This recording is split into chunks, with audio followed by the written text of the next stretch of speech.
para nosotros sí va a ser una dificultad respiratoria, pero para el paciente no. El paciente va a referir la disnea como la sensación de falta de aire. El paciente va a estar taquipneico o no, va a depender del grado de la dificultad respiratoria. Entonces, la disnea es importante saber que es un síntoma para el paciente y para el médico es un síntoma. Es algo que podemos observar en la inspección.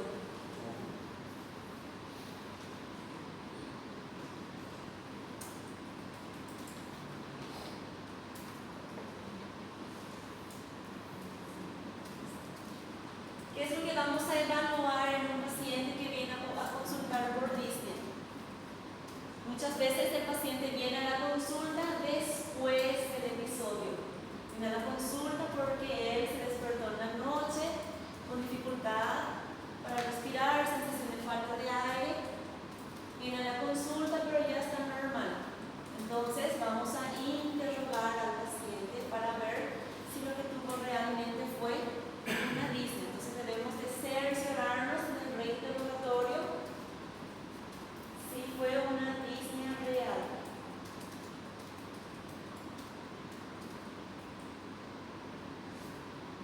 Bueno, entonces debemos de reinterrogar los síntomas que tuvo el paciente, debemos verificar si realmente es una disnea y también muchas veces el paciente viene a consultar por otras cosas y nosotros durante la consulta nos percatamos de que el paciente está disneico.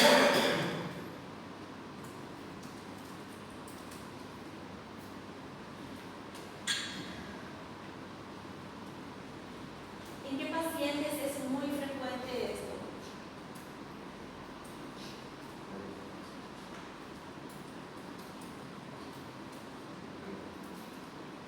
En los pacientes con el POC. Ellos se adaptan y toleran y ya no perciben. ¿Cuándo perciben? Cuando la enfermedad está exacerbada o descompensada. Cuando la disnea ya es muy evidente. Cuando es leve, ellos no perciben todavía. Como uma intoxicação por gás carbônico, doutor, semelhante? Como uma intoxicação por gás carbônico? Generalmente eso es imperceptible, por eso las personas mueren. Assemelha isso? ¿Cómo? Podemos comparar com a disnea? No, Não? no, porque eso es lento, progresivo y el paciente no se percata. Si alguien se dio cuenta y rescató al paciente y llegó a urgencias, puede ser. Pero yo estoy hablando aquí Não. del paciente que llega a consulta por otras causas y nosotros diagnosticamos la disnea. Pero ele não. No, en este caso no.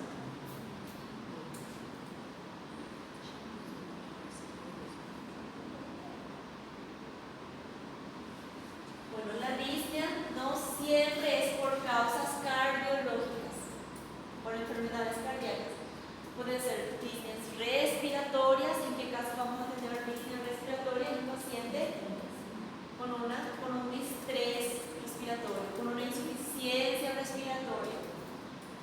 Causas metabólicas, la acidosis. La disnea es muy característica en un paciente con cetoacidosis metabólica o con una acidosis metabólica de otras causas. ¿Causa hemática de disnea cuál es? Hay una sola. Anemia. La anemia. La anemia es disneizante cuando ya es una anemia severa. Puede ser por causas endócrinas. ¿En qué casos podemos tener una disnea por causas endócrinas?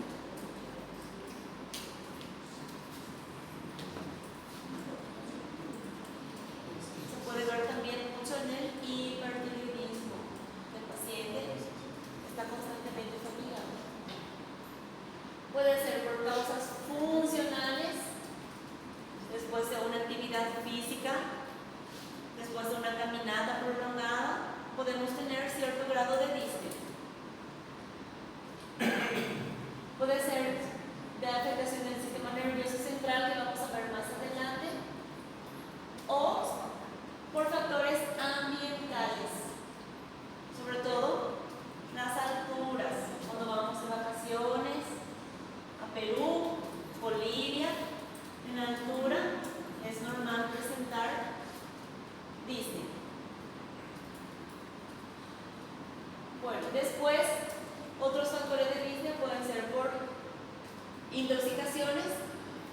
y reflejos psicógenos. ¿En quiénes es frecuente eso?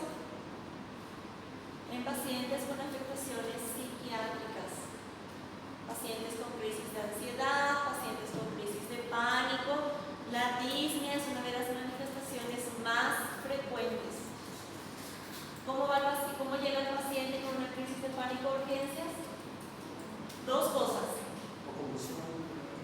dificultad para respirar y dolor de pecho. Es lo más frecuente. Puede tener otros síntomas, pero eso es lo más frecuente.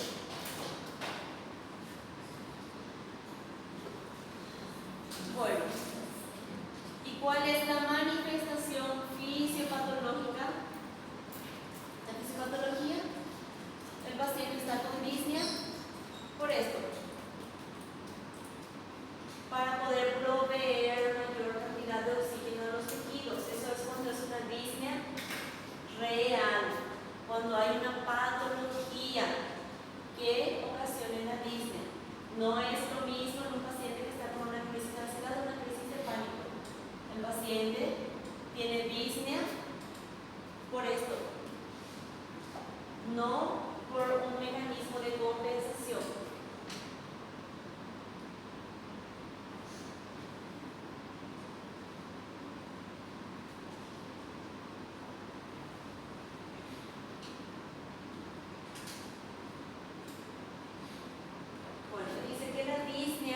Es un mecanismo para compensar la hipoxia ística. ¿Qué es la hipoxia ística?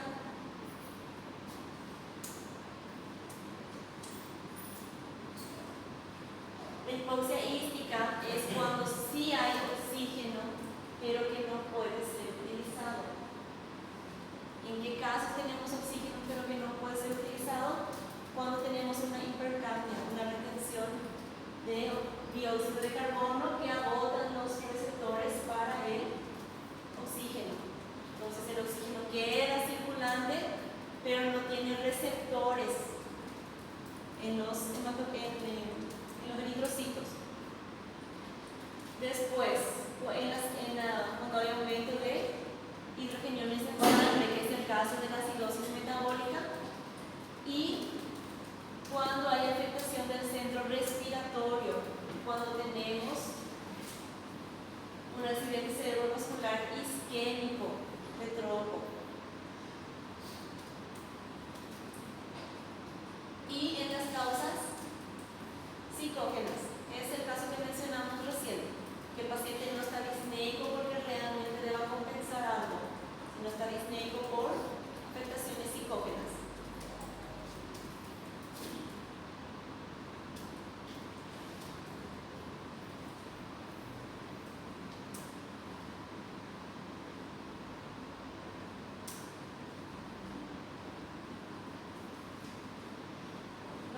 Las causas orgánicas. La disnea por cardiopatías es la más frecuente. ¿Qué es lo que va a diferenciar? Vamos a ver más adelante. Todas las disneas, menos las disneas por cardiopatías, toleran el decúbito. Entonces, ese va a ser nuestro diagnóstico diferencial. Un paciente que está muy disneico, generalmente si es por causas cardiogénicas, no tolera el decúbito o tolera el decúbito parcialmente.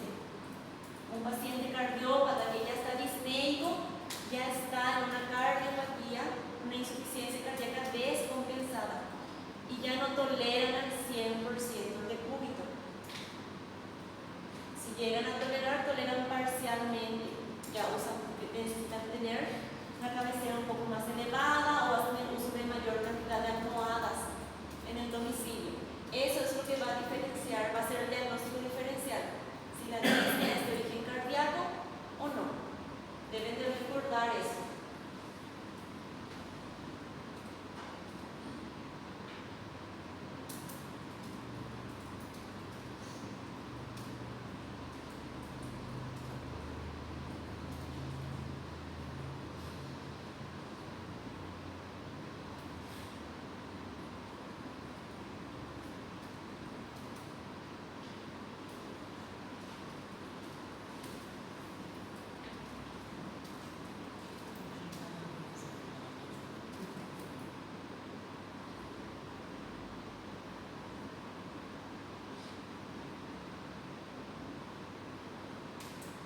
Bueno, ¿cómo vamos a interrogar al paciente con disnea?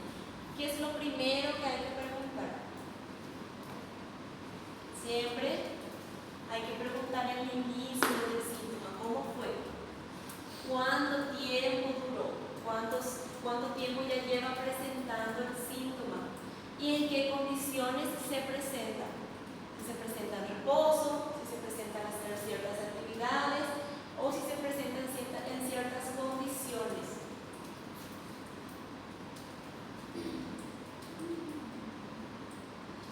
Bueno, y luego debemos de pedir al paciente que describa el síntoma que siente. Y lo principal es fatiga o sensación de ahogo. Muchas veces el paciente dice que no puede respirar, siente que se ahoga, siente que le falta aire. Eso es la disnea. El paciente puede sentir. El paciente no va a venir a decir tengo dificultad para respirar. El paciente va a venir a referir lo que siente que le falta aire. Puede manifestarse como una fatiga o como una agitación, como un ahogo.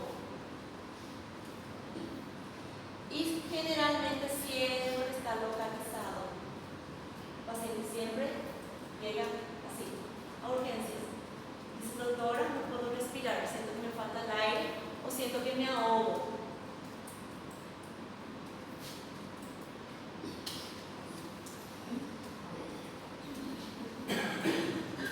Y luego las características específicas que debemos de interrogar es la forma en que se manifiesta y sobre todo muy importante si tiene síntomas asociados.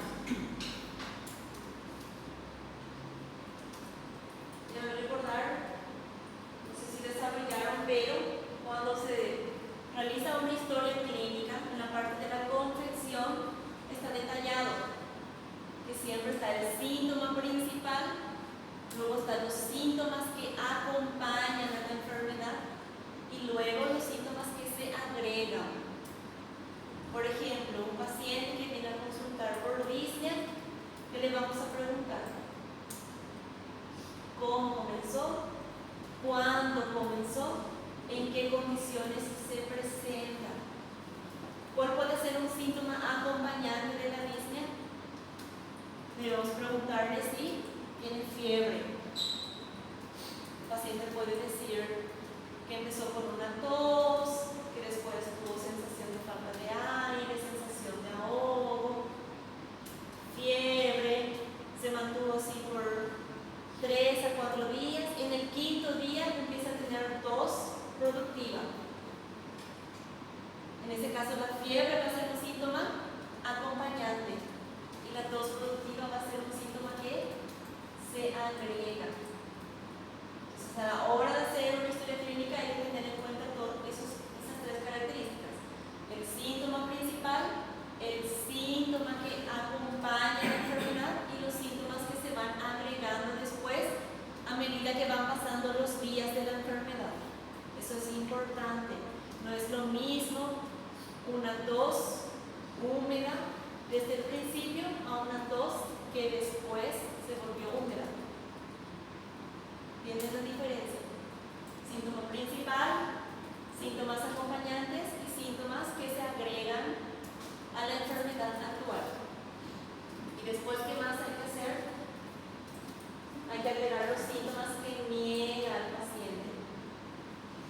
Ese se llama la historia clínica.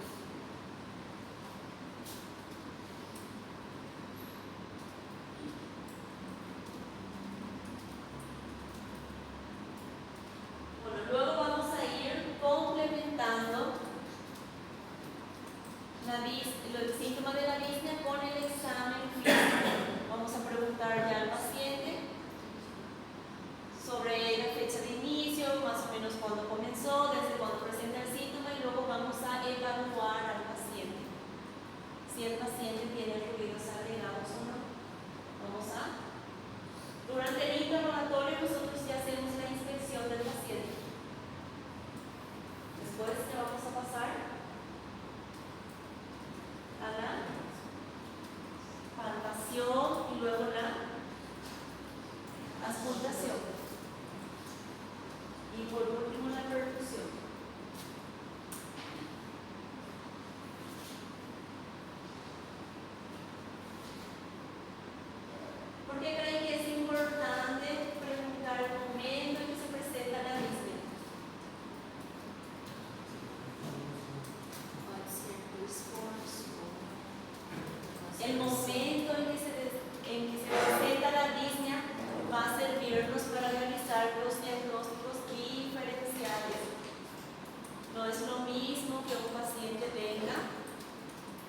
a decir que tiene dificultad respiratoria después de entrenar, a un paciente que viene y dice que tiene dificultad respiratoria después de acostarse, o un paciente que tiene una dificultad respiratoria después de moderados esfuerzos, un paciente cardiópata.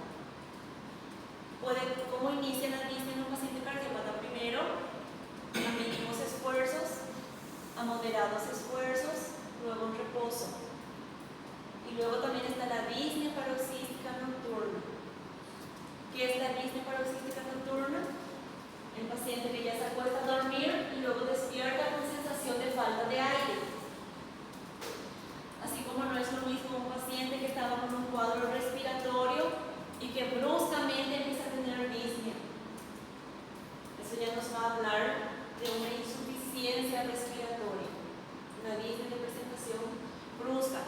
No es lo mismo un paciente que viene a urgencias con dificultad para respirar, sensación de falta de aire y dice: yo ayer tuve un accidente, una caída de moto. Entonces, el momento en que se presenta el tiempo de evolución es muy importante. ¿Quién va a preguntar?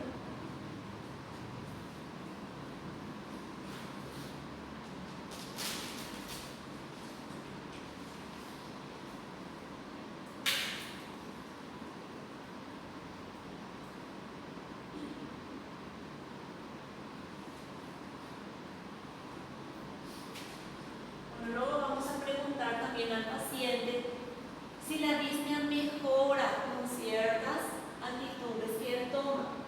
¿La disnea mejora con el reposo? ¿O la disnea mejora con alguna posición específica?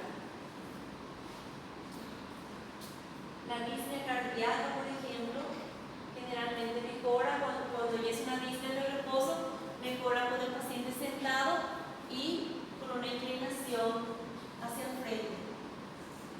Se van a dar cuenta en la práctica hospitalaria lo que el paciente cardiópata o un paciente que ya tiene disnea de reposo siempre está sentado en la cama con los pies colgados, las dos manos apoyadas sobre la cama y una ligera inclinación. Y en esa posición mejora la disnea. Entonces hay que preguntarle al paciente si esa disnea mejora. Y dice que sí, hay que preguntarle cómo, qué hace para que mejore.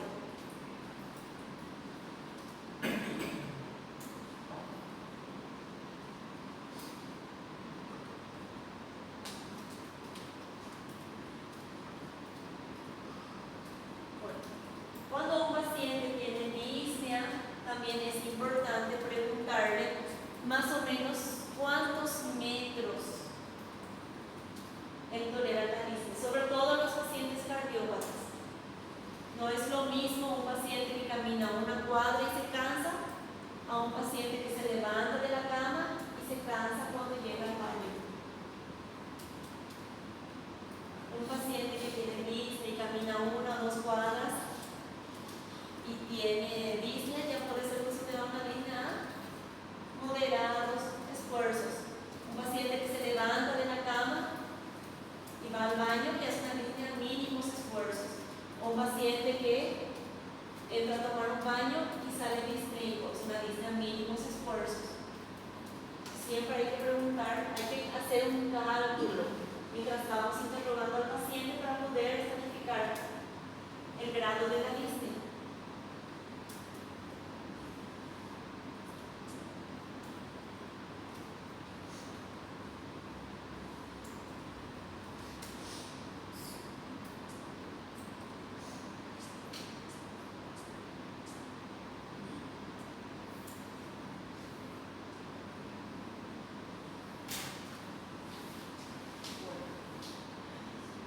Después,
cuando se aumenta la profundidad de la respiración. ¿Sí?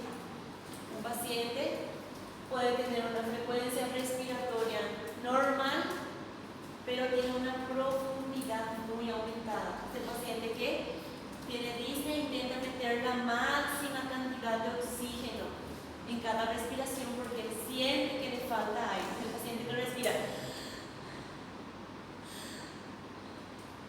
puede tener una frecuencia normal porque no va a estar taquipneico, ¿verdad? Pero va a estar disneico. Entonces puede haber disnea con o sin taquipnea. ¿Y qué es la hipopnea? Es cuando la respiración es bien superficial. Generalmente la hipopnea se ve bastante en pacientes que tienen ya una neumonía complicada con derrame pleural y tienen dolor pleurítico. Porque el dolor pleurítico empeora con la inspiración. Entonces, ¿qué hace el paciente? Tiene una respiración bien superficial. El paciente igual está disneico. El paciente siente que le falta aire, pero no hace esa inspiración profunda para disminuir el dolor. Entonces debemos de observar la característica de la respiración del paciente. Bueno, ¿dónde vamos a ver una hiperpnea? Muy característico en la respiración de Kussmaul. La respiración de Kussmaul, hay que recordar que es una inspiración profunda y una expiración brusca.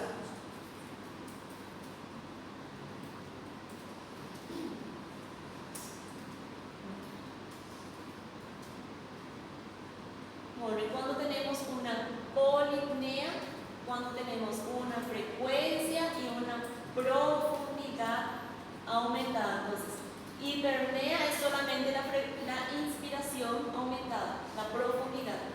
Hipopnea es la respiración superficial y la polipnea es cuando el paciente está taquipneico y con una hiperpnea. La combinación de los dos respiraciones. ¿En quiénes se ve bastante eso? En los pacientes asmáticos que están taquipneicos y también están en una hiperpnea.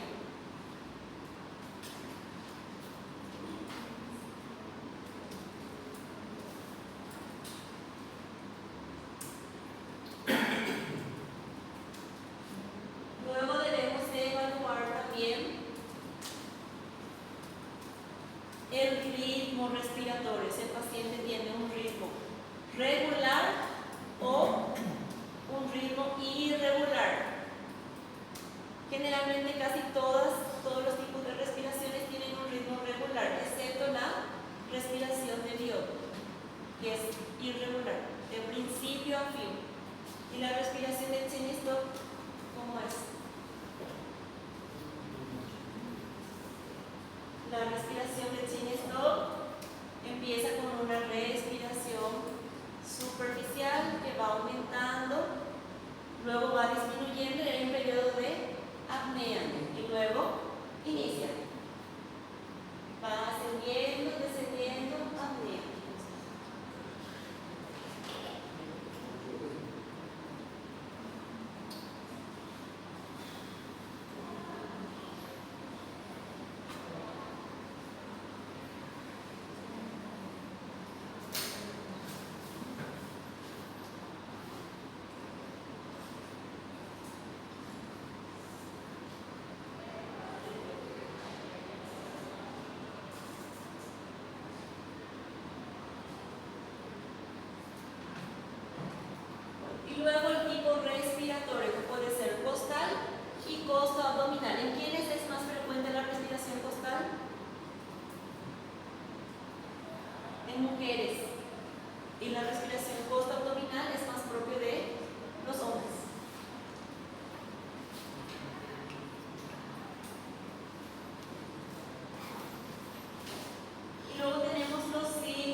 paciente podemos notar en el aleteo nasal, hay que ser muy observador, porque muchas veces es muy sutil. Mientras evaluamos al paciente, mientras lo observamos, y el paciente está disneico, generalmente nos centramos en esto y olvidamos el aleteo nasal.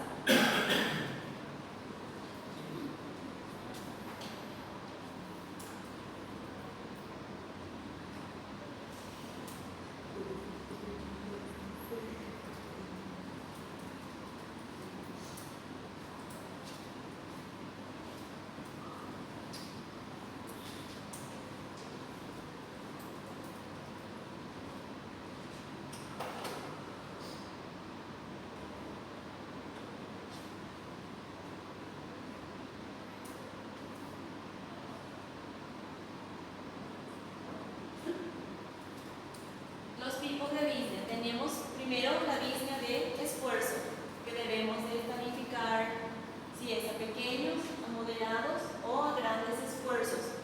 Luego tenemos ya la disnea de reposo y luego la disnea paroxística nocturna, que siempre es brusca y de duración breve. El paciente despierta, descansa y la disnea tiene que pasar.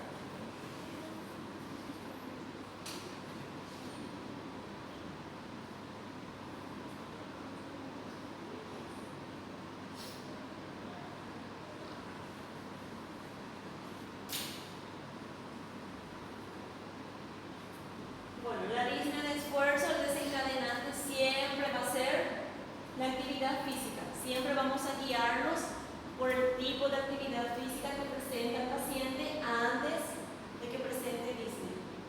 Si la actividad física fue muy leve, vamos a catalogar como una disnea a pequeños esfuerzos. Y se puede ver en pacientes cardíacos y no cardíacos.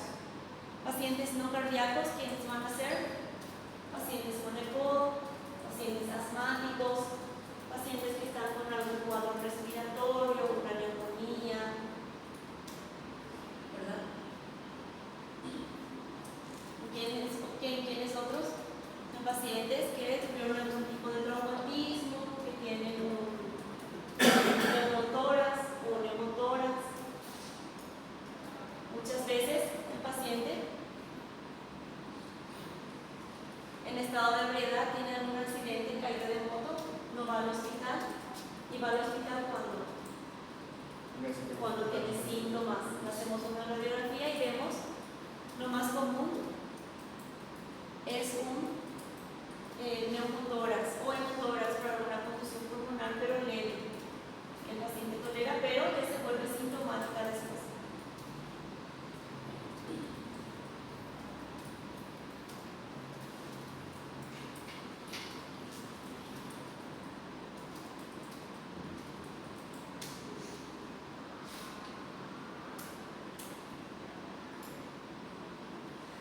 Bueno, en pacientes cardiópatas, la disnea de esfuerzo es importante porque nos va a ayudar a estadificar la progresión de la enfermedad. Siempre cuando un paciente ya tiene disnea de esfuerzo, estamos hablando de una insuficiencia del ventrículo izquierdo, que generalmente ya es el último estadio para la insuficiencia cardíaca. Siempre es primero el ventrículo derecho y luego el izquierdo.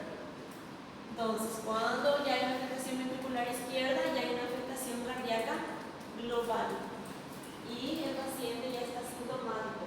De acuerdo al grado de disnea, vamos a poder guiarnos para poder ubicarnos en el grado de la enfermedad del paciente.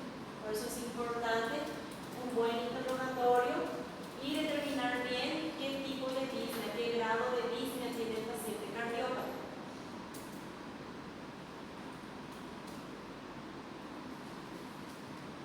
Y en los pacientes cardiópatas la disnea es un síntoma progresivo. Va a ir progresando con el tiempo, con o sin tratamiento. El tratamiento siempre es para retrasar la progresión de la enfermedad. No vamos a poder frenar. Pero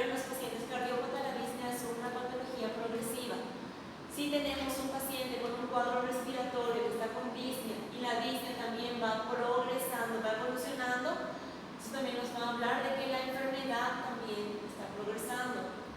Un paciente que le damos tratamiento ambulatorio vía oral a una neumonía, que ella estaba con disnea, va a la casa, vuelve 2 o 3 días para el control y la disnea empeora. ¿De qué nos habla eso? De que la enfermedad también está empeorando, no hubo respuesta al tratamiento. Entonces debemos de hacer un ajuste del tratamiento.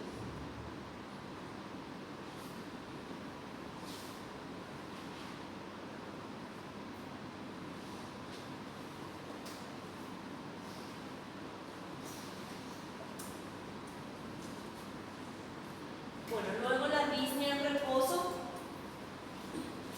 que vamos a ver en pacientes cardíacos y no cardíacos. ¿Cuál va a ser la diferencia? Que en pacientes cardíacos siempre comenzó con una disnea de esfuerzo. En un paciente no cardíaco, la disnea de reposo se puede presentar de forma brusca.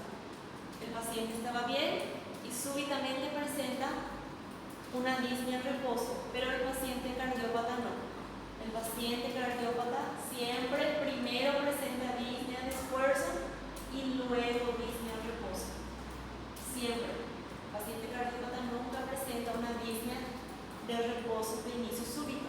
Siempre va a presentar primero disnea de esfuerzo y luego disnea en reposo.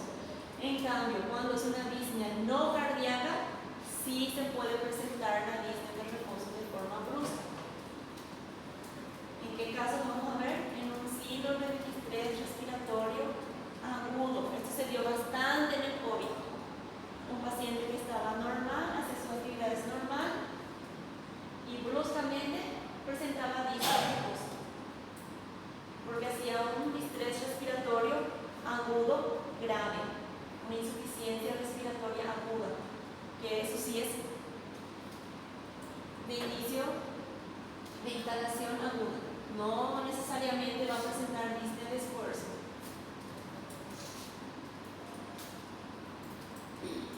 Bueno, la disnea en decúbito es un tipo de disnea en reposo, que es el paciente que estando incluso acostado está con disnea.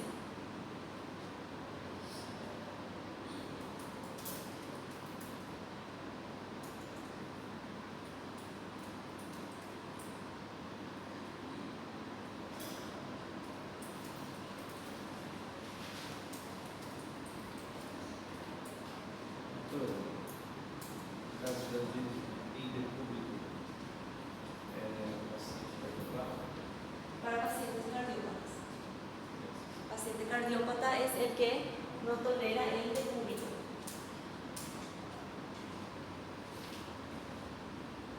Bueno, y la trepopnea es cuando se presenta solamente con el decúbito lateral, generalmente el lateral izquierdo. Y es muy frecuente en pacientes cardiópatas también.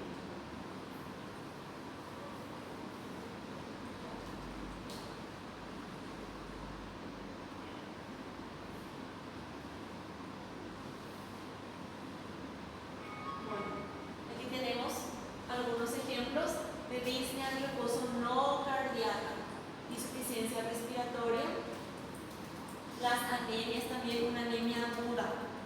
Un paciente que tuvo mucha pérdida de sangre de forma brusca puede presentar también disnea en reposo. Un paciente con acidosis metabólica. La acidosis metabólica también se puede presentar como una disnea en reposo sin antes haber tenido una disnea de esfuerzo. Esto se ve mucho en la cetoacidosis diabética. ¿Por qué, doctora? ¿Por qué? Porque el paciente, la primera manifestación de la acidosis es la hiperventilación. El paciente empieza a estar acidótico. El paciente no fue hiperventilando con esfuerzos físicos. Y esto se ve bastante en urgencias cuando no se actúa de forma rápida. Paciente que llega con un HTT de 400, 500 y está esperando turno para cuando el médico ya vaya a ver disneico. Si no le colocamos una vía rápida y le hidratamos, ya va a tener disnea en reposo. El paciente ya no va a poder movilizarse por la disnea y luego va a ser un poco. Es la acidosis metabólica es de progresión muy rápida. Hay que corregir lo más rápido posible. Y es tan rápido que cuando el paciente ya está muy disneico, muy taquipneico, hay que intubar al paciente antes de realizar cualquier otro tipo de corrección, porque ya no va a dar tiempo. ¿Y cuál es la característica de la disnea de reposo no cardíaca? Que los cambios de posición no generan mejoría ni empeoramiento. El paciente igual acostado va a estar con una disnea en reposo, sentado, no va a encontrar una posición de alivio, una posición antálgica. Esa es la diferencia, que el paciente cardiópata no tolera el decúbito y encuentra posiciones como en la sedestación que alivien el síntoma. En cambio, la disnea de reposo no cardíaca no interfiere en decúbito ni ninguna otra posición. El paciente en la posición en que esté va a estar con disnea de reposo.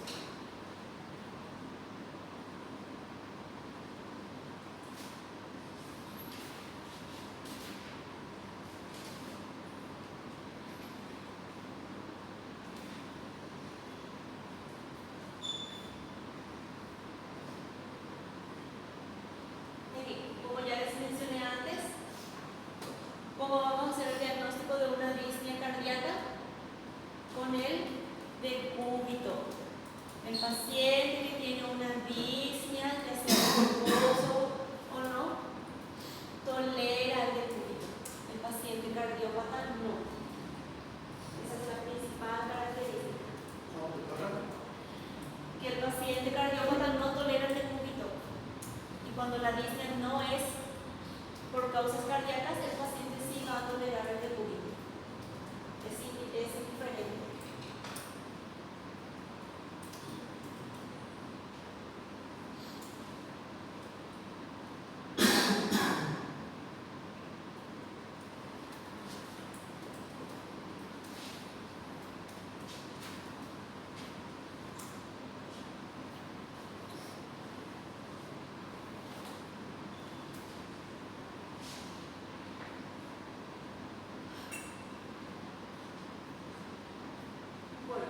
¿Cuándo vamos a ver una respiración de Kussmaul?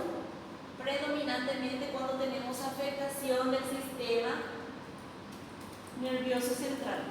Y también se puede ver en pacientes con insuficiencia cardíaca, pero ya una insuficiencia cardíaca severa. Pero predominantemente cuando tenemos afectación del sistema nervioso central. Y la respiración de Kussmaul es una respiración característica de la acidosis metabólica. Por eso es muy frecuente en la cetoacidosis diabética. La cetoacidosis diabética es una acidosis metabólica.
paciente no solo está taquipneico, la inspiración es bien profunda y la expiración es más rápida, más corta. ¿Notan la diferencia? No es una taquipnea normal, la respiración de Guzmán.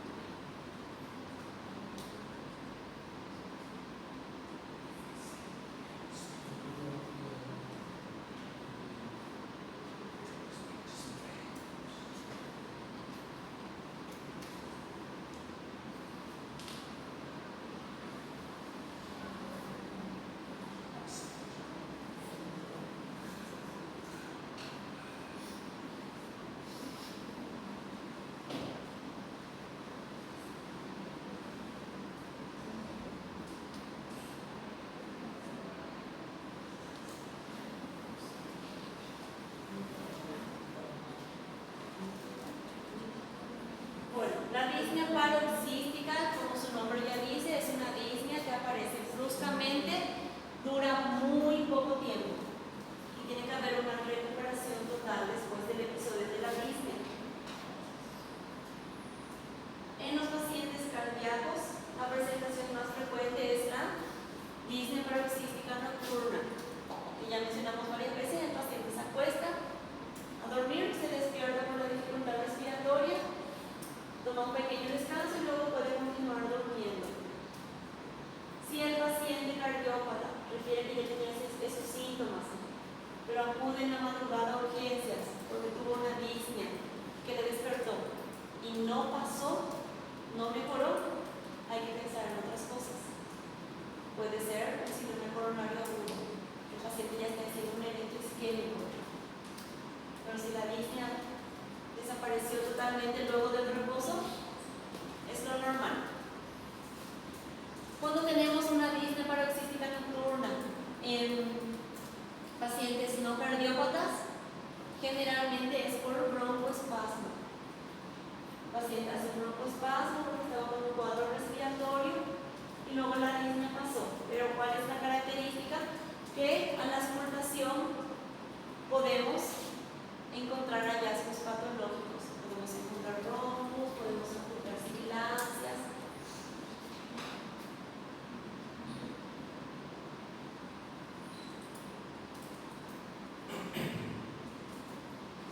Y existe lo que se llama el asma cardíaca, que es lo que sí podemos ver en pacientes cardiópatas. ¿Qué es el asma cardíaca?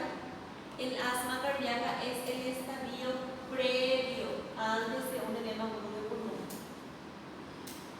El paciente ya está con disnea, por lo general disnea en reposo o presenta una disnea brusca, la aparición brusca. Auscultamos al paciente, tiene crepitantes, tiene sibilancias y está empezando a aumentar las cifras tensionales, ya está con una PA de 180, 185.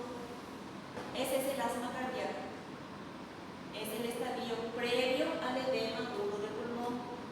Si tenemos un paciente cardiópata que presentó una disnea paroxística de inicio brusco y la auscultamos que está con sibilancia, un poco de crepitantes, es para curarnos, porque después le va a seguir el edema agudo de pulmón. Eso sí ya es una complicación grave de la insuficiencia cardíaca. Yo inicio con un paciente asmático, se puede estudiar. Se puede ver en pacientes asmáticos, pero cuando vemos eso en un paciente cardiópata se llama asma cardíaca. Y el asma cardíaca es el estadio previo del edema agudo de pulmón. Un paciente cardiópata presenta su asma cardíaca y luego inmediatamente ya hace un edema agudo de pulmón.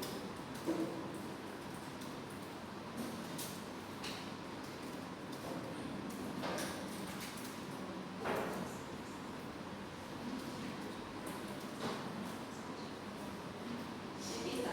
La bronquitis,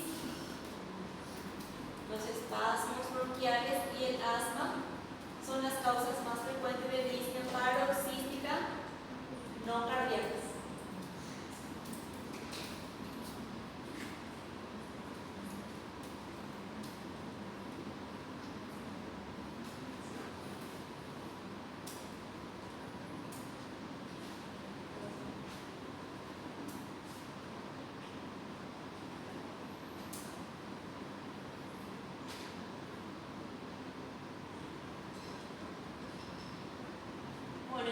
mencionamos varias veces, la evolución de la disnea nos va a ayudar a realizar el diagnóstico diferencial. No es lo mismo un paciente que ya viene con disnea, que fue progresando, a un paciente con una disnea de inicio brusco o de inicio breve, que empeora muy rápido.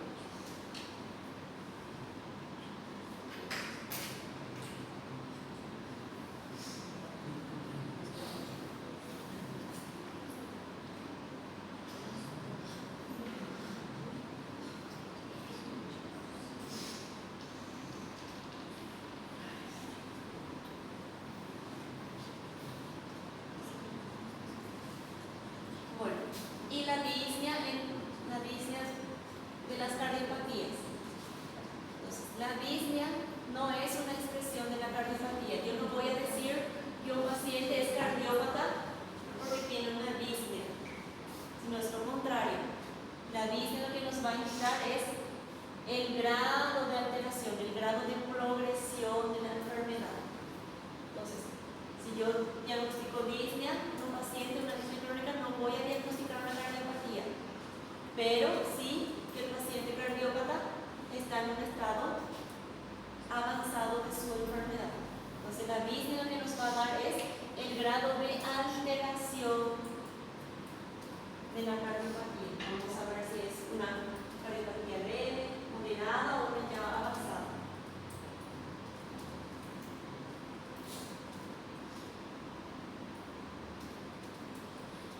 Y no es normal que un paciente cardiópata presente disnea. Si un paciente cardiópata está con disnea, debemos de pensar siempre que la enfermedad está descompensada. ¿Cómo vamos a compensar eso? Vamos a evaluar al paciente. Generalmente lo que más causa disnea en los pacientes cardiópatas es una fracción de eyección muy baja o pérdida de líquido en tercer espacio. El paciente que está con un derrame pleural es el paciente que por lo general tiene disnea. Hay pacientes cardiópatas ya que tienen una fracción de eyección de 20, 25, 30%. Esos pacientes es normal que presenten disnea a pequeños esfuerzos. Pero si un paciente está con disnea, hay que evaluar al paciente. Si todavía no tiene edema de miembros inferiores, le vamos a pedir una radiografía de tórax para ver. Ahí le vamos a ver si tiene un poco de derrame pleural o no. ¿Cómo le vamos a tratar? Con diuréticos. Y vamos a compensar la disnea del paciente.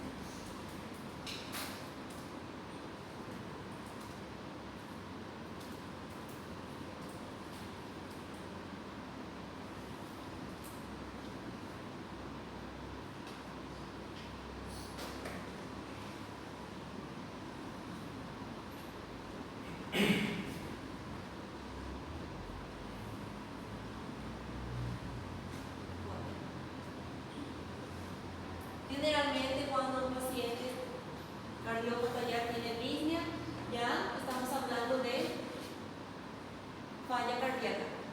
Generalmente cuando ya hay afectación del corazón izquierdo.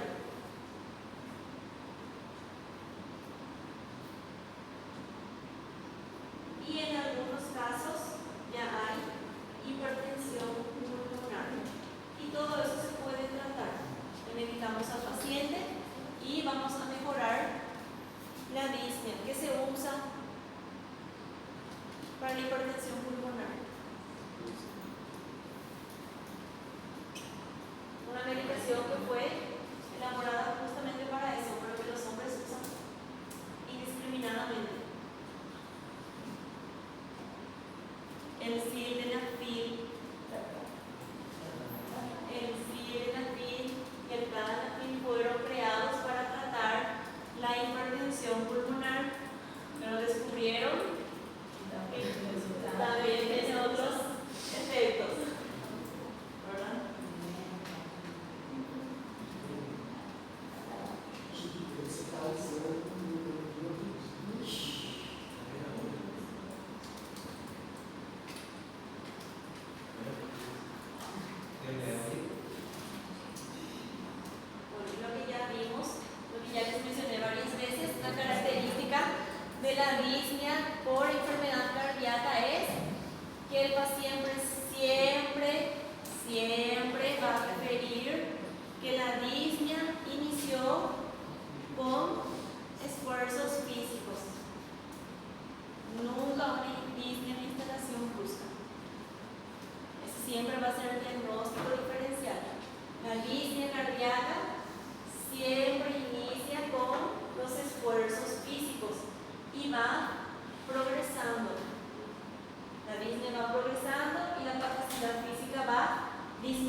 regularmente, un paciente cardiópata, y volvió la semana pasada después de 3 meses para su control. Yo le pregunté por qué ya no estaba viniendo y me dice, doctora, yo no estaba viniendo porque últimamente ya no puedo caminar mucho. Antes venía solo sin problemas al hospital y luego dejó de venir a la consulta porque ya no conseguía caminar largas distancias. Le tenía una disnea a moderados o pequeños esfuerzos.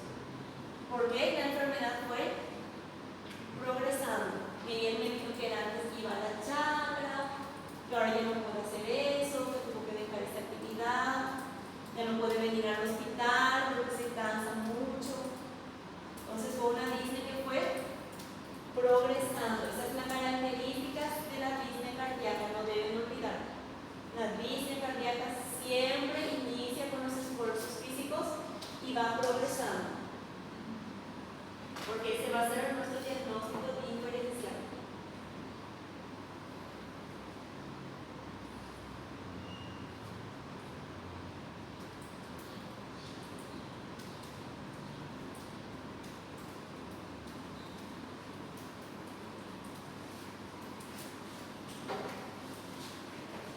Y el tiempo de consulta, dice, no demora en producirse. El paciente ya va a consultar en semanas o meses porque se percata que cada vez puede hacer menos esfuerzo físico.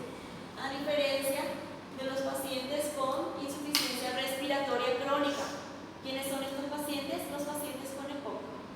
Ellos también tienen disnea, pero ellos toleran mejor la disnea porque ellos ya tienen una hipoxemia crónica. Entonces ellos van tolerando. Cuando estos pacientes van a consulta, generalmente cuando ya tienen disnea a mínimos esfuerzos, disnea de reposo. Cuando la hipoxemia ya es muy severa. Generalmente estos pacientes con insuficiencia respiratoria crónica van a urgencia cuando tienen disnea en reposo y están saturando 60, 70%. Ahí es lo que les lleva a esta hipoxemia en la consulta. En cambio, el paciente cardiópata va a consultar porque se da cuenta de que cada vez realizan menos actividad física antes de cansarse.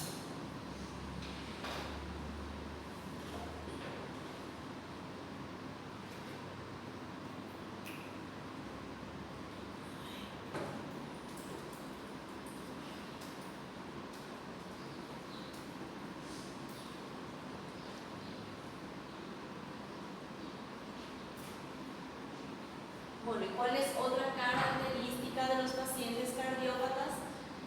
Que el paciente se da cuenta, el paciente tiene fatiga y tiene esa sensación de falta de aire, siente que les falta aire a consecuencia de la disnea y tiene esto, desaparece con el reposo. ¿Qué dijimos de las otras disneas? Que no tienen factores agravantes ni factores que la alivien. En cambio, la disnea cardíaca, sí.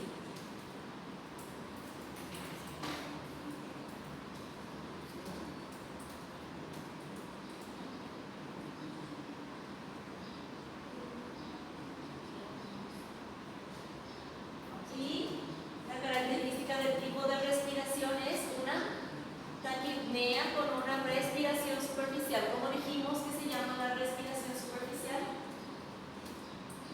Hipopnea. Es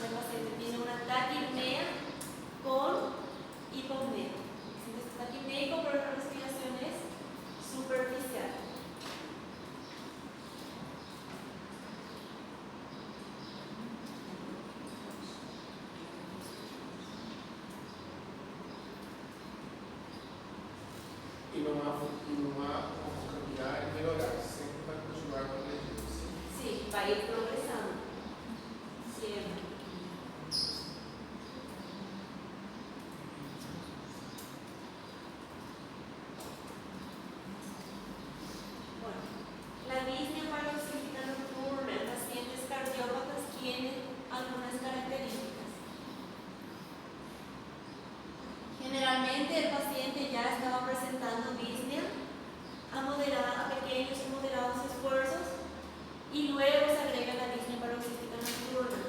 La disnea paroxística nocturna, por lo general, no siempre, pero en la mayoría de los casos se presenta antes de la disnea en reposo.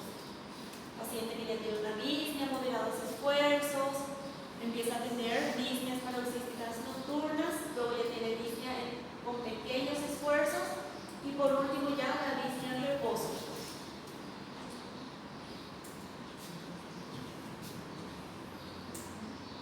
Hay algunas características. Siempre cuando hablamos de disnea paroxística nocturna, hablamos de aparición brusca y breve duración. Pero también puede tener algunos equivalentes. En los pacientes cardiópatas, ese equivalente es la tos. Muchas veces el paciente despierta con excesos de tos. Eso es un equivalente de una disnea paroxística nocturna de origen cardíaco.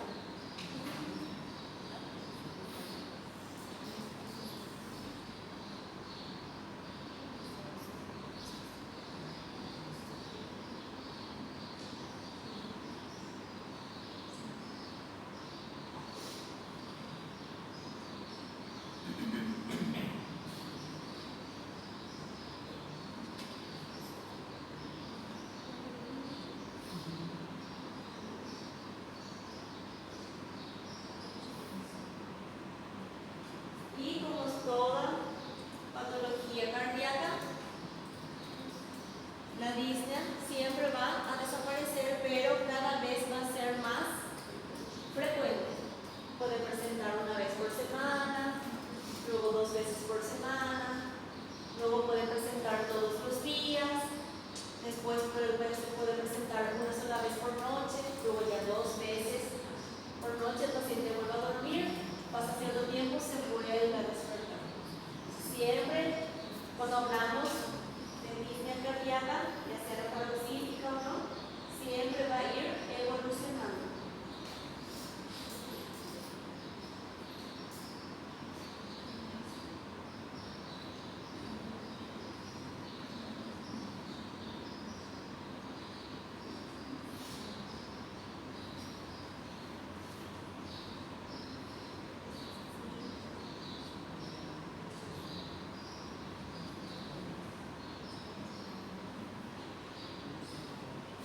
Cuando hablamos de disnea en pacientes cardiópatas, llegamos al punto máximo de gravedad cuando el paciente ya presenta un edema agudo de pulmón. ¿Sí? El paciente que ya estaba con disnea en reposo, que no mejora, empieza a tener ya deslizantes o sibilancias audibles y después ya hace un edema agudo de pulmón.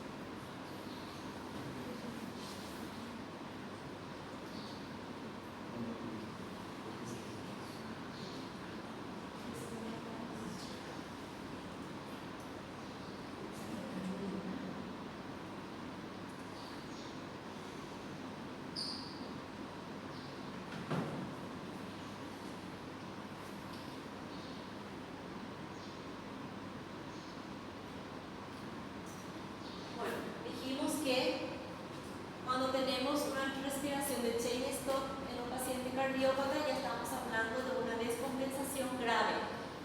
¿Por qué? Cuando hablamos de descompensación grave estamos hablando ya de una falla cardíaca, una falla de bomba severa. ¿Y qué es lo que pasa cuando tenemos una falla de bomba? Tenemos hipoxia cerebral. Entonces, si tenemos un paciente cardiópata disneico que está con una respiración de Cheyne-Stokes, debemos de pensar ya que el paciente está haciendo una hipoxia cerebral severa.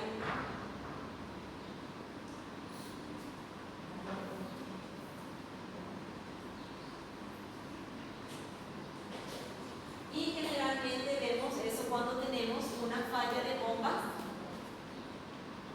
derecha, a diferencia de la izquierda. Cuando es más frecuentemente una falla de bomba derecha, después de los infartos, síndromes coronarios agudos, por lo general ocasionan una falla de bomba derecha, a diferencia de las cardiopatías crónicas que causan una falla de bomba izquierda.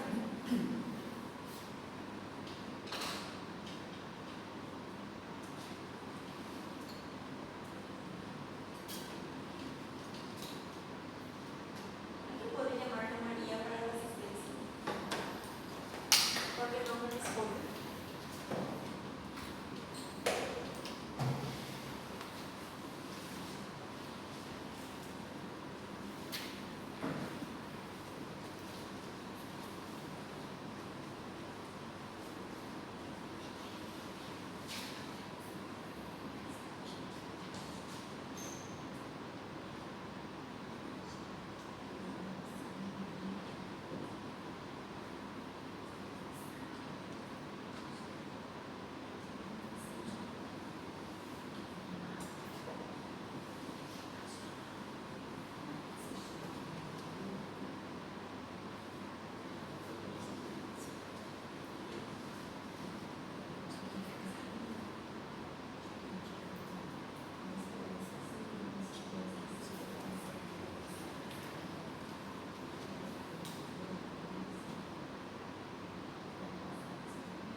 Falla de bomba derecha, ¿cuándo más vamos a tener?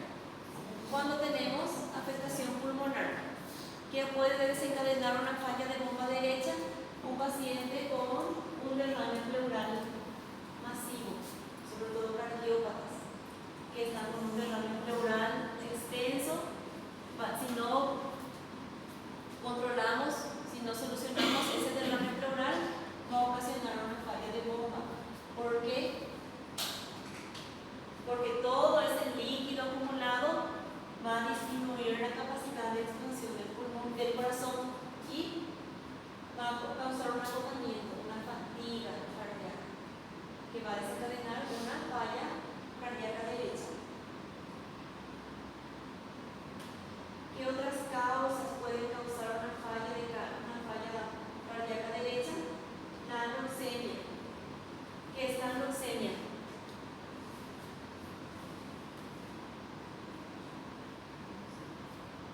La anoxemia es la falta de oxígeno circulante. ¿En quiénes podemos ver falta de oxígeno circulante? ¿Cuál es la célula encargada de transportar oxígeno? Los eritrocitos. Entonces, ¿en qué pacientes vamos a tener una anoxemia? En pacientes con anemias. Por eso es que la anemia también es una causa importante de cardiopatías. Un paciente que está con una anemia crónica por varios meses o inclusive años van a ser pacientes cardiópatas. Mientras más tiempo evolucione la anemia, más afectación cardíaca va a tener ese paciente. ¿Y de qué tipo va a ser esa afectación cardíaca? Derecha.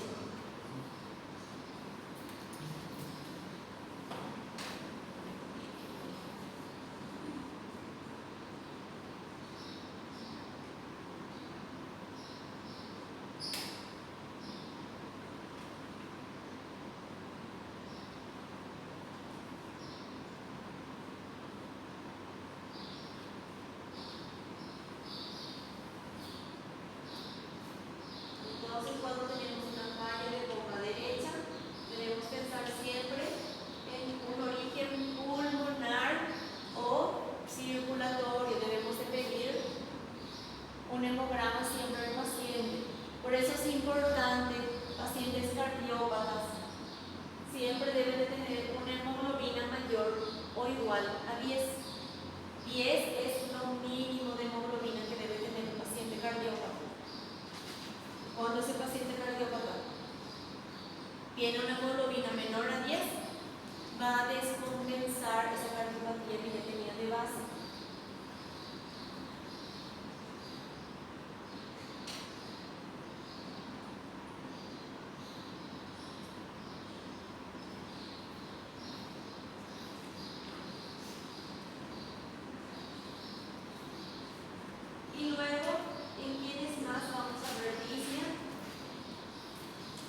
siempre una falla de bomba derecha. ¿Por qué?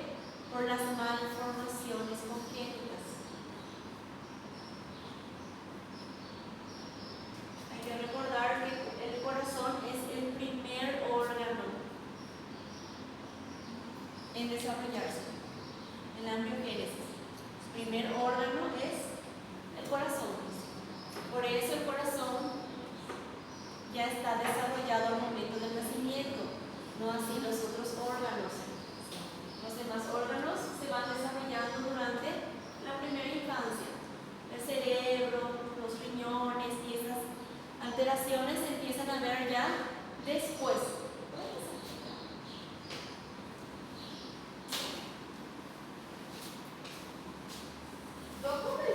Sí.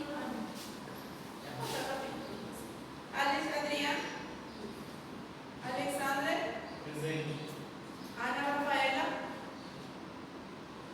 Andriesa Changa, Antonio Vidal, Araceli Beatriz, Ariel Sousa, Bruna Gabrieli, Clara Martín, Cintia Santos, Daphne, Débora Brandao, Edo, Felipe Montes, Giovanna Bacon,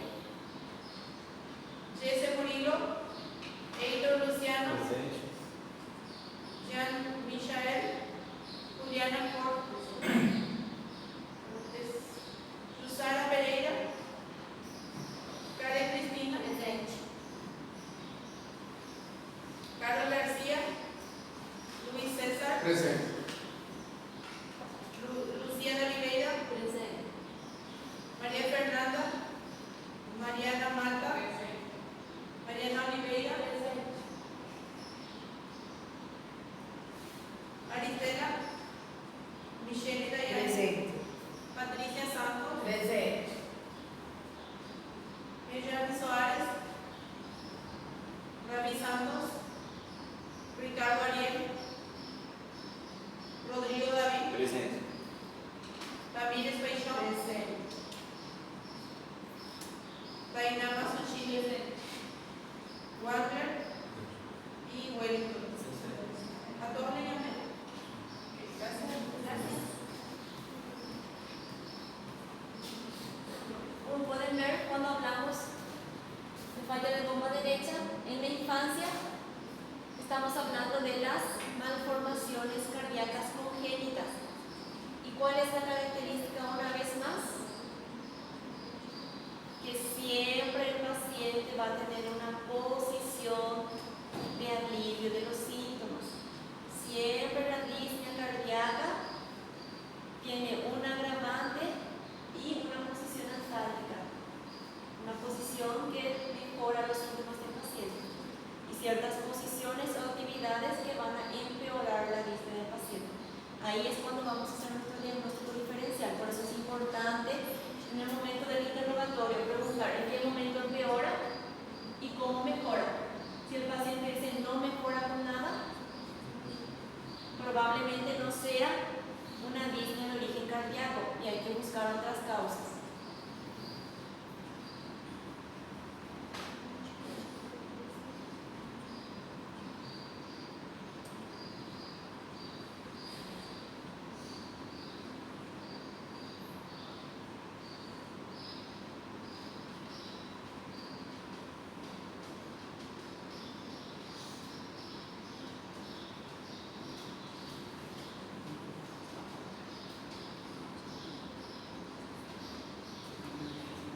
Cuando estamos con un paciente con una falla de bomba derecha, aparte de la disnea vamos a tener otros síntomas. La ingurgitación yugular. ¿Qué es la ingurgitación yugular? Es el latido de la vena yugular que observamos cuando el paciente está a 45 grados, o cuando es muy severo ya se puede observar en cualquier posición. Pero si no observamos y pensamos en una falla de bomba derecha, debemos hacer la maniobra. Acostamos al paciente en una posición de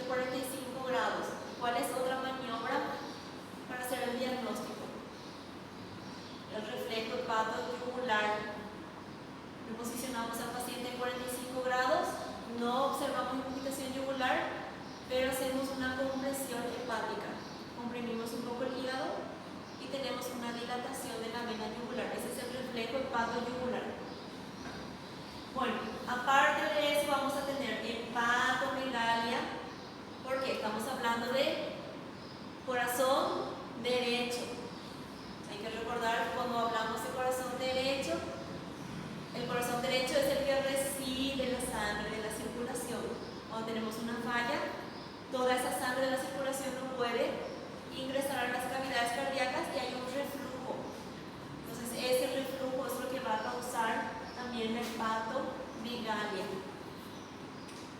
Y al no tener una buena cantidad de sangre que llegó al ventrículo, en las aurículas, luego no va a haber una buena cantidad de sangre que distribuir y generalmente el paciente va a tener cianosis. También va a tener edema por la compresión, más que nada la compresión hepática. El hígado generalmente está muy grande y comprime la circulación, comprime los ganglios linfáticos, la circulación linfática, y el paciente tiene edema de miembros inferiores por ese mecanismo.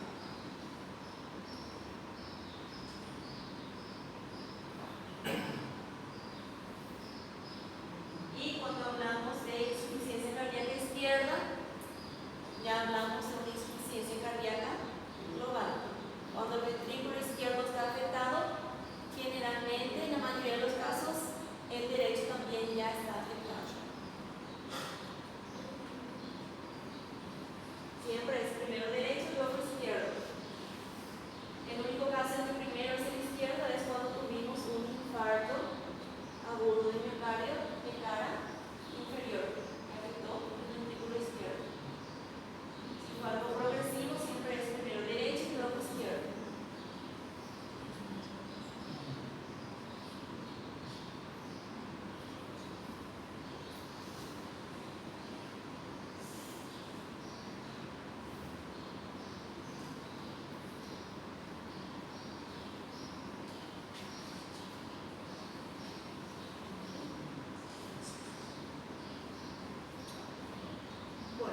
¿Cómo va a evolucionar la disnea siempre? Primer paso, siempre vamos a tener una disnea leve, una disnea que va a estar compensada en ciertos momentos del día o dependiendo de la actividad, y eso va a ir progresando. Y más va a ir progresando, vamos a ir teniendo cada vez más síntomas de otro tipo de afectaciones. Y ya cuando estamos en una falla cardíaca global, ya tenemos afectación de los dos corazones.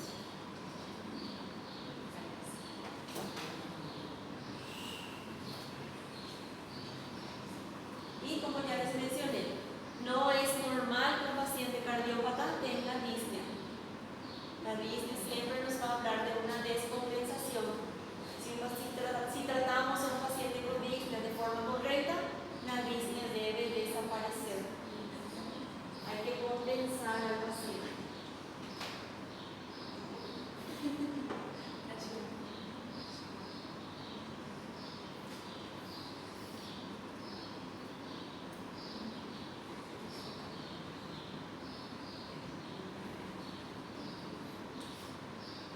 Bueno, otro tipo de disnea cardíaca es la disnea por una pericarditis. En la pericarditis podemos tener una inflamación del pericardio o podemos tener derrame líquido dentro del pericardio que va a ir empeorando. Y una vez más, característica de la disnea cardíaca, siempre tiene una posición de alivio. La disnea va a ir empeorando, pero el paciente siempre va a ir encontrando una posición que va a aliviar esa disnea. Esa es la característica. La disnea cardíaca siempre tiene una posición para aliviar el síntoma.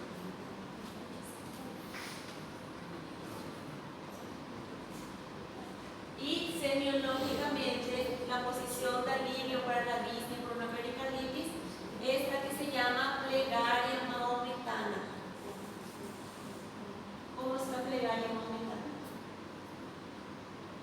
el paciente que se agacha, se arrodilla y tiene una inclinación hacia el frente. Es un paciente que parece estar haciendo una súplica.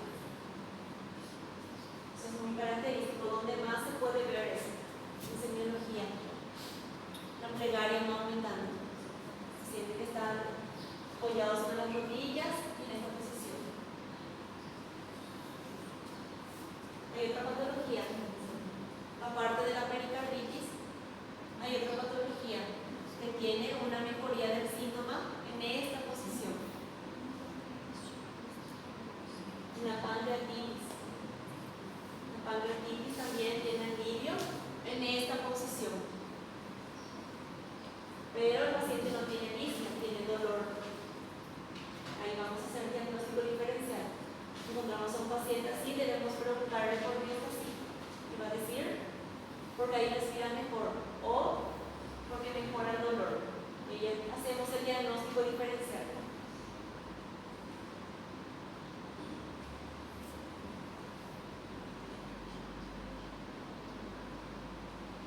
Bueno, la risa por las anemias es más fácil porque es muy evidente. Vemos a un paciente disneico y el paciente siempre va a estar pálido. Es fácil de diagnosticar. Y el grado de la disnea va a depender del grado de la anemia.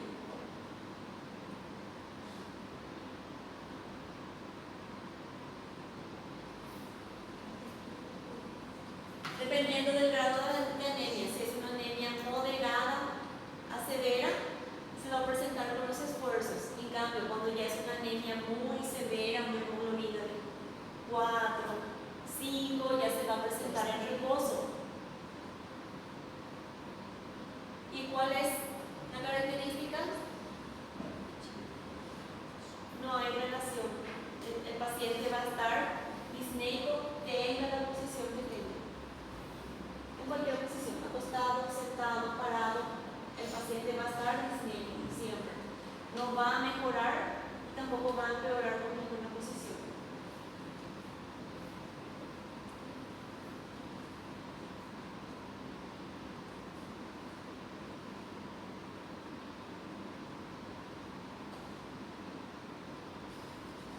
Bueno, las alteraciones metabólicas. Esta es una de las disneas que no es el motivo de consulta. El paciente con una cetoacidosis metabólica generalmente no consulta por disnea, consulta por dolor abdominal, porque la urea muy elevada causa irritación peritoneal. El paciente tiene dolor abdominal y náuseas, y durante la consulta nos percatamos de que el paciente está disneico. Entonces, no guarda relación. Para el paciente la disnea no es un motivo de consulta. Es un hallazgo durante la consulta. Y también la disnea no va a mejorar. No importa qué posición adopte el paciente, no va a mejorar. Tampoco va a empeorar.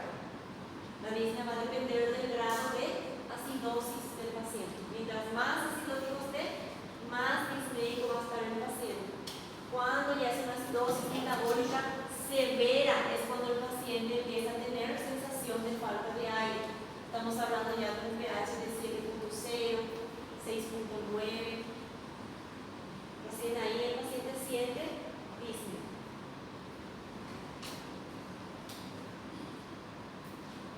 ¿Vas a hacer así, doctor? ¿Cómo? ¿Vas a hacer así? No, ya va a terminar. Falta un slide más.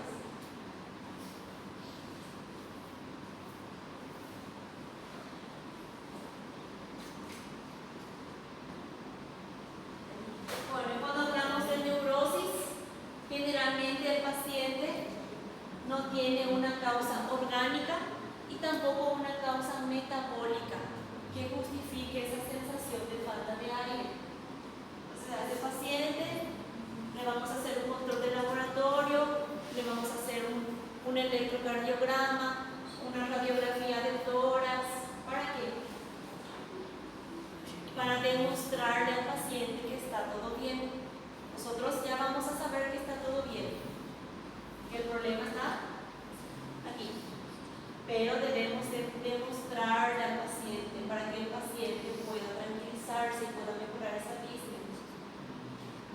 perda de consciência, alguma coisa assim? ¿Cómo? ¿Le apresenta perda de consciência?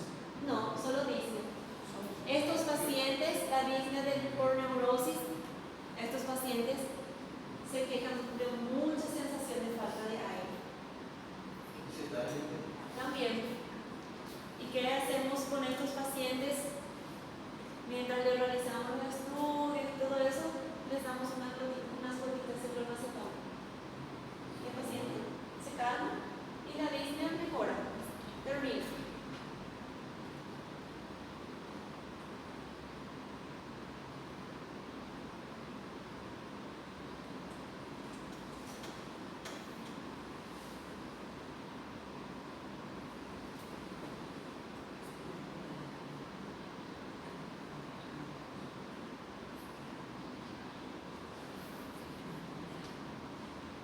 Muchas veces el paciente ya sabe, pero no quiere aceptarlo. Y quiere justificar y dice que hizo esfuerzo físico, pero no hay una relación entre el grado de esfuerzo y el grado de disnea.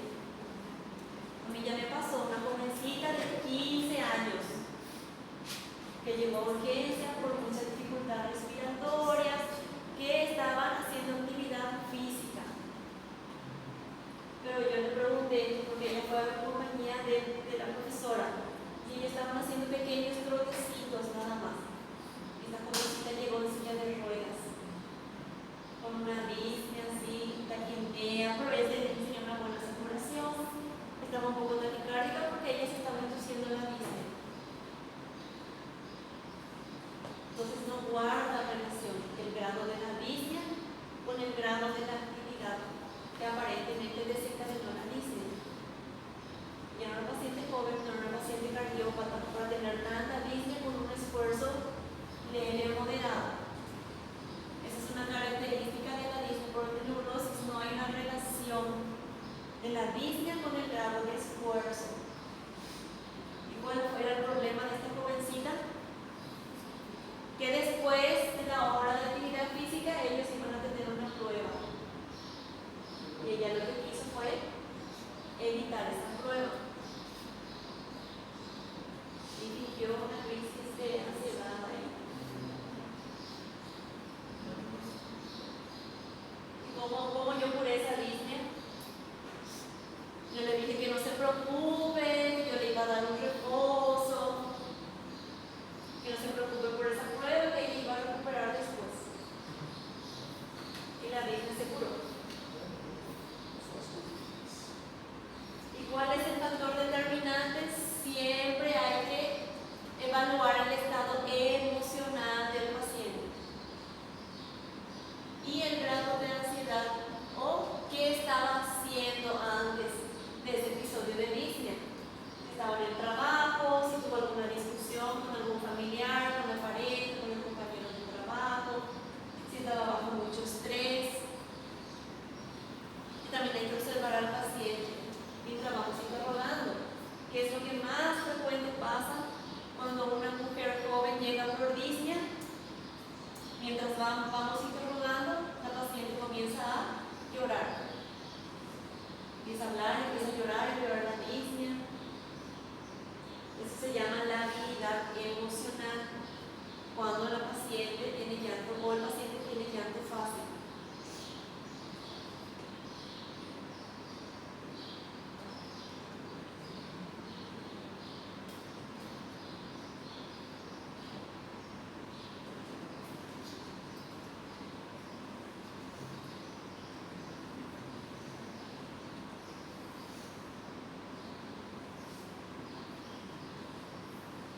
Y esto, cuando tenemos una disnea neurótica, esto es lo más frecuente. Disnea y dolor precordial o retroesternal. Paciente joven sin patología de base, llega con disnea y lo primero que dice es que estoy teniendo un infarto. Porque simula bastante. ¿Cuál es la diferencia? Que con el examen físico y con el interrogatorio nosotros podemos descartar que no está teniendo un infarto.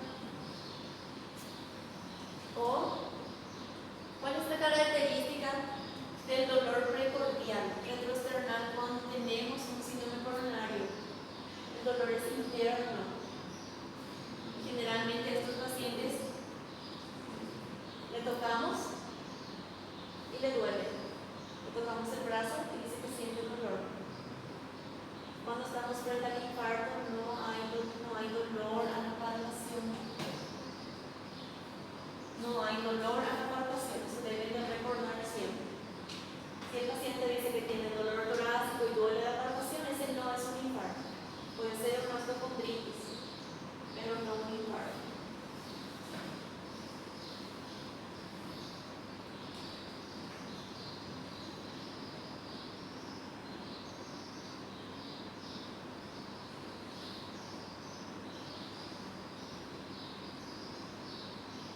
Cuando vamos a diagnosticar una disnea psicógena, cuando no tenemos afectación orgánica.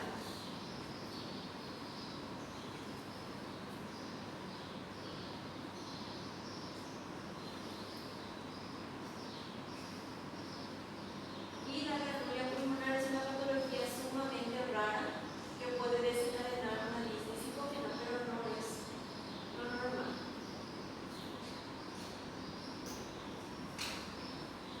Como llamamos a la disnea psicógena, es la disnea nerviosa, que tiene un estado relacionado a las emociones previas a